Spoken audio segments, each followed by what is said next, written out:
Hello everyone, my name is Kitty and I'm here today to share with you how I made this cute picnic inspired dress. Now the pattern for this dress is available in my Etsy shop as a PDF for download. So feel free to check it out if you would like to use this pattern to make a dress like this for yourself. Now as you can see, my dress is made out of a floral cotton, but I do think that this pattern would work with a variety of fabrics. And this dress features princess seams, large puffy sleeves, a maxi length skirt with a bottom ruffle. And I think it is super cute. My idea was to have a picnic dress, something that was very over the top for an event, but I do think October might be a little late in the year for a picnic. It sort of depends on the weather.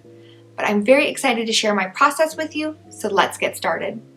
For materials for this project, I will be using 5 meters of this gorgeous floral printed cotton. I will also be using a matching thread, a zipper, and my picnic dress pattern. This pattern is available in my Etsy shop and I will put a link down below. It is a PDF and make sure to print it full scale on the correct size of paper, US letter or A4. After printing the pattern, you can check the measurements on that square on the first page and then start assembling it, taping and trimming margins as needed. The pages of this pattern should assemble a grid that is 4 pages wide and 9 pages tall. Next, you can cut the pattern pieces to your size. I am cutting mine to size medium. Please note that this pattern has a little extra room in the back to accommodate any back closures. Because I want a lined bodice, I make sure to cut out the bodice pieces twice. You only need 1 set of bodice pieces if you don't want lining and prefer a different finishing method.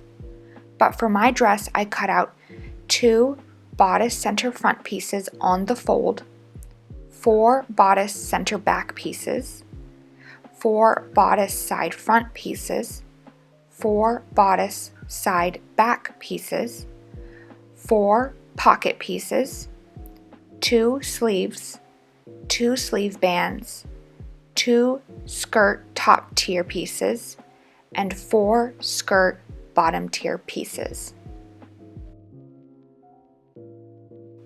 Now this dress is a perfect length for me with a small rolled hem at the bottom, and I'm 5 foot 8 inches or about 172 centimeters. However, if you're taller or shorter, you may want to add or subtract a few inches to either the top or the bottom of your skirt tiers. This will help account for your own height. Here are all the pieces cut out, and now I'm ready to start sewing.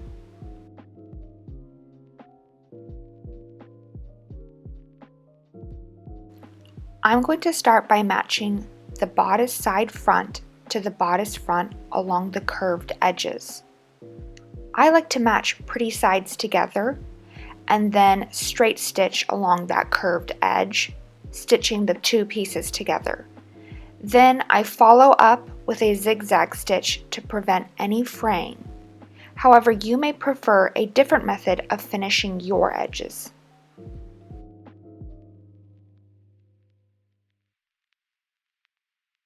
And now you have 2 bodice fronts, and we can start making the back of the bodice. With pretty sides touching, match the bodice back to the bodice side back along the curved edges. Then you can stitch. Now matching and sewing these curved edges to create the princess seam can be a little bit tricky. So I recommend you just work slowly and make sure that you're matching the edges correctly together.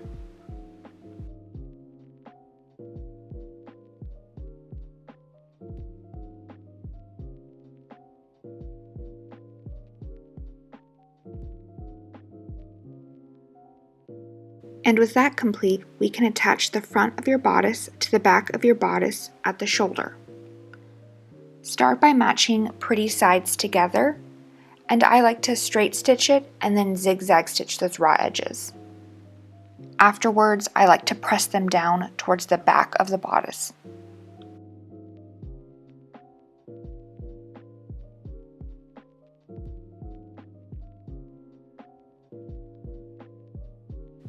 Here's what both bodices for the outside and lining of your dress should look like. You can go ahead and set those aside for a moment. We will now be working on sleeves. Start with your large sleeve piece. See those two lines at the top edge of the sleeve? You will want to gather that area between the two lines to 10 centimeters. You can mark or notch your fabric to indicate the area you want to gather. Now you can change your machine settings to a straight stitch on the longest length, and you will straight stitch on the top edge of your sleeve between those lines, and you can use the dangling threads from that long stitch you just added to gather up that area. Just carefully pull the thread to draw up the fabric. You will also want to add gathers to the bottom edge of your sleeve. You can sew a straight line with long stitches and pull the thread to gather it up. You will want the bottom of your sleeve to be the same length as your sleeve band. Make sure to be very gentle when pulling on the threads. You can very gently pull the threads tighter or ease them out a bit so that the bottom of your sleeve is the same length as your sleeve band.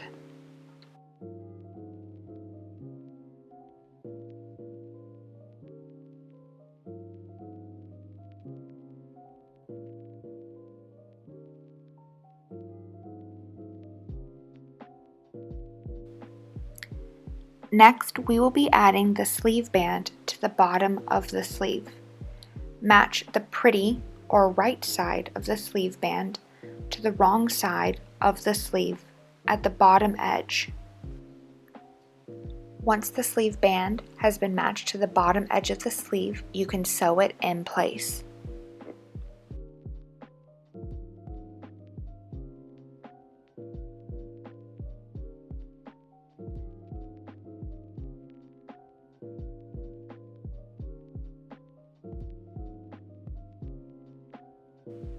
Then, with the right side of the sleeve facing up towards you, you can fold the sleeve band over so that the sleeve band's right side is now facing you.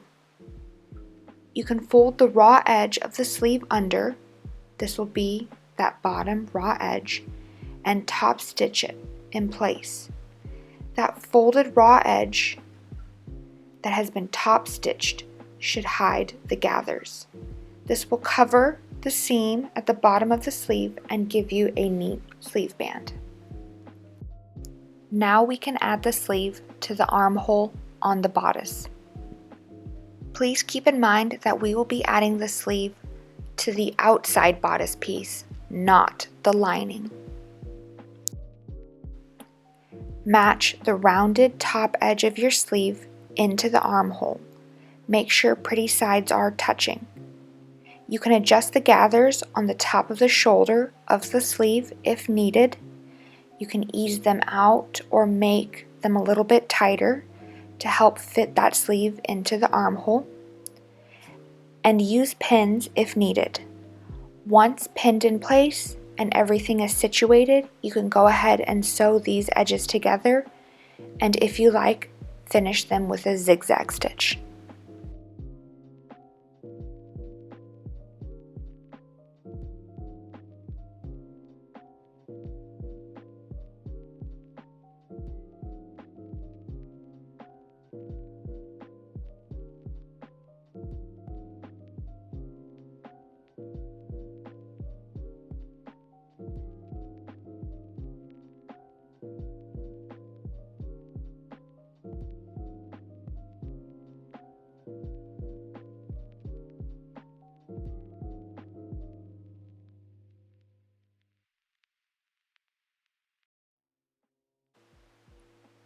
Next, we will sew the sides of your bodice together.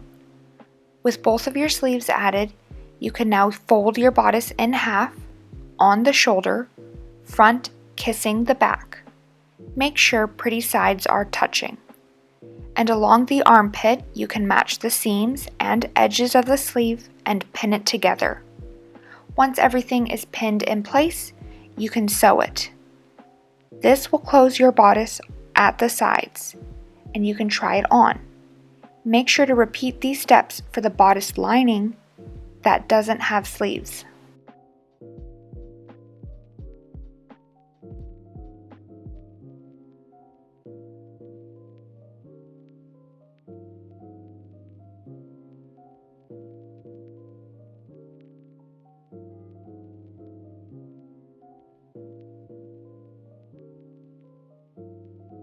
A quick note, go ahead and cut open the back piece of your skirt since we did cut the top tier of the back of your skirt on the fold. We can set the bodice front and lining aside again, and we can now work on the skirt of our dress. And first, let's add pockets. Now these pockets are totally optional, but if you did cut out the pockets and you do want them, make sure to add notches so you know where to place your pockets. And now, with pretty sides touching, the pretty side of the pocket to the pretty side of your skirt, you can pin them in place. You will be pinning in place 4 pocket pieces, which will go on the skirt front left, skirt front right, skirt back left, and the skirt back right.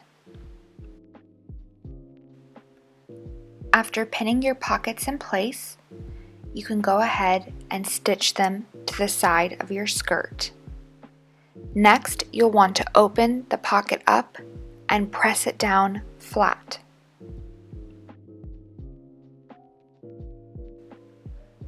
With pretty sides touching, you're going to match the sides of your skirt front to the sides of your skirt back.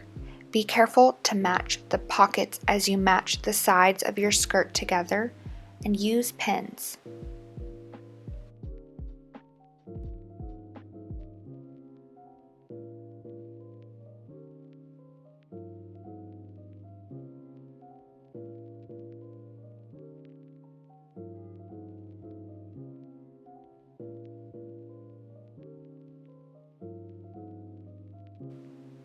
Next, you're going to sew the sides of your skirt together, making sure to go around the pocket.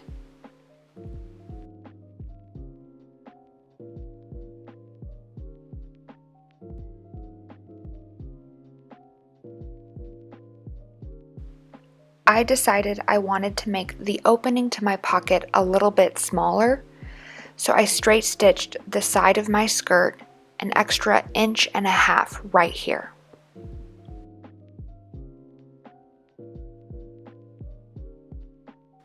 Here you can see where I sewed the sides of my skirt together to make the opening to the pocket a little less wide.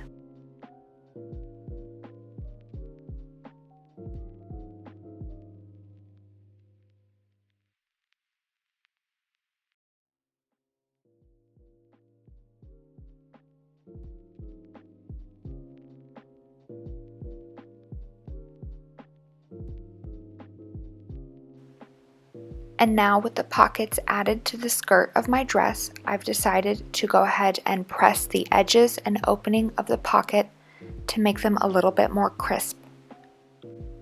Now let's add that ruffly tier to the bottom of our skirt.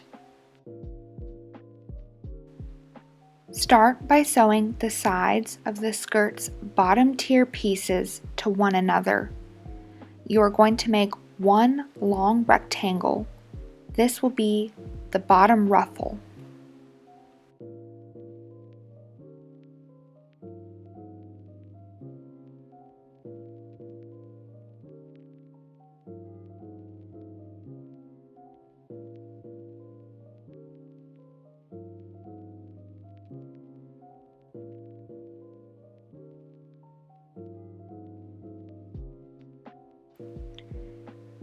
With your 4 bottom tier pieces sewn into a long rectangle, you can now add it to the bottom edge of the top tier.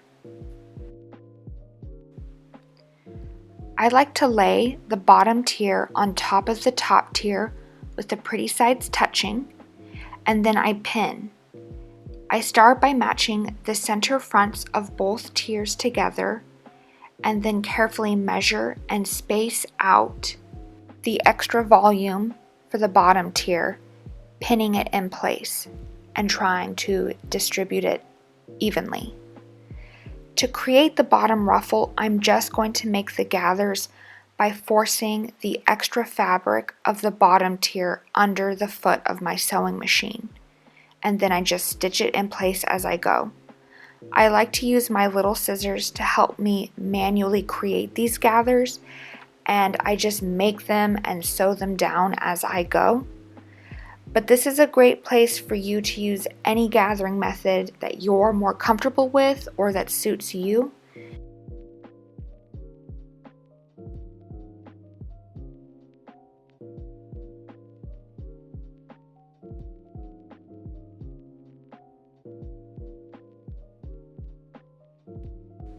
And here is the bottom ruffle or bottom tier attached to my skirt. Now I'm going to gather the top edge of my skirt to fit the bottom edge of my bodice. This time I will be using long stitches and pulling the thread to make the gathers.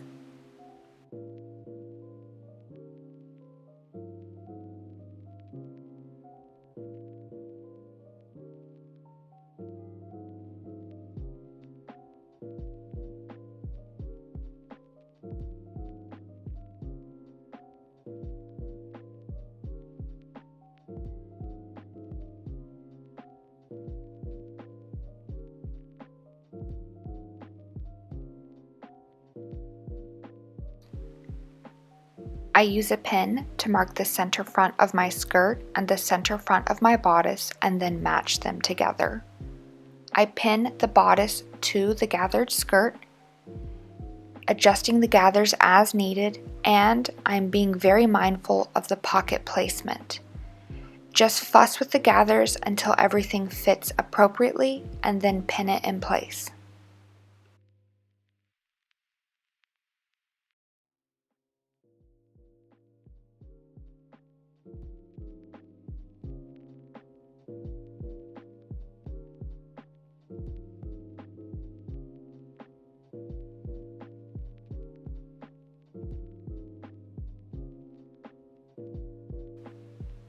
Next, I just sew the skirt to my bodice and finish off that edge with a zigzag stitch.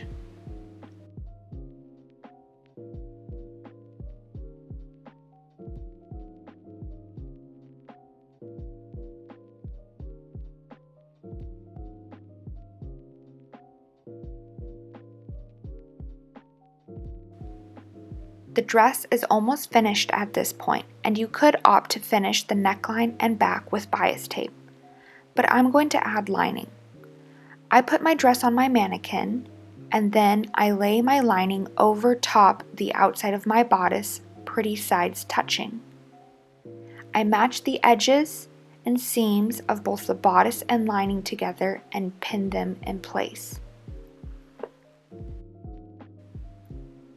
Then I sew the back edge and neckline of the outside of my bodice and my bodice lining together, working very carefully and slowly as I go around the neckline.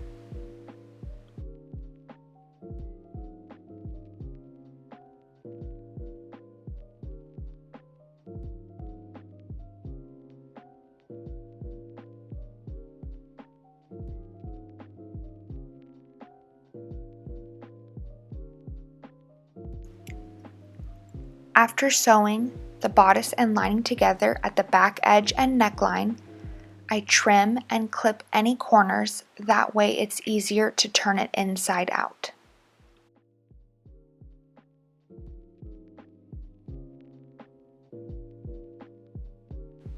After turning it, I press the neckline and back edges with an iron so that they're nice and crisp and flat.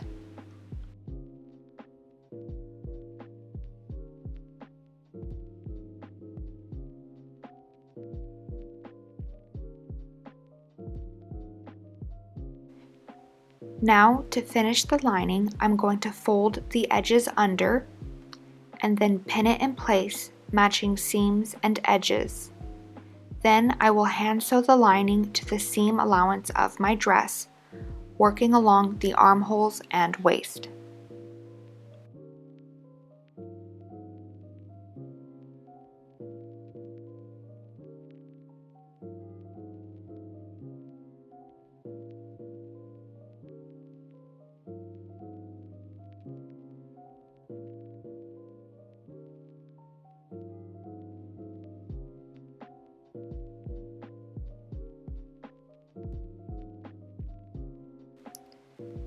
I try to use small stitches and only catch the seam allowance so that the stitches don't show through on the outside of the dress. This part can be slow and a little time consuming, but I think it gives the dress a very nice clean finish.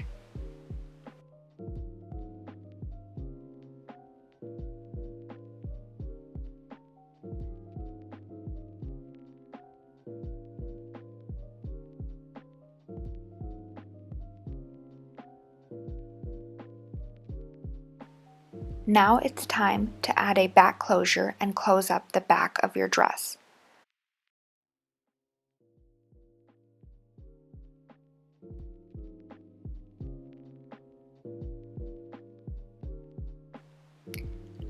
I will be using a zipper I already had on hand for my back closure, but you could opt for buttons or something else.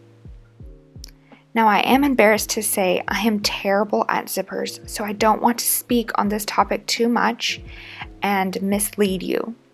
So I'm just going to share a little footage of me adding my zipper in, and then I'll move on to the remaining steps to finish this dress. Alright, and for the final step, you can add a simple rolled hem to the bottom of your dress. Now this pattern was made for someone with my height in mind, like I said, 5'8" or about 172 centimeters tall. So I do recommend measuring the skirt pieces out in advance, making sure that they're long enough for you, and if you need to, extending perhaps the bottom or top tier by a few inches or trimming them down to fit your measurements, your height. But since everything is good, I just folded that bottom edge twice and stitched it down in place for a very simple rolled hem. And just like that, the dress is finished.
And thank you so much for watching this video. If you like this video and would like to see other fun DIY videos, please like and subscribe.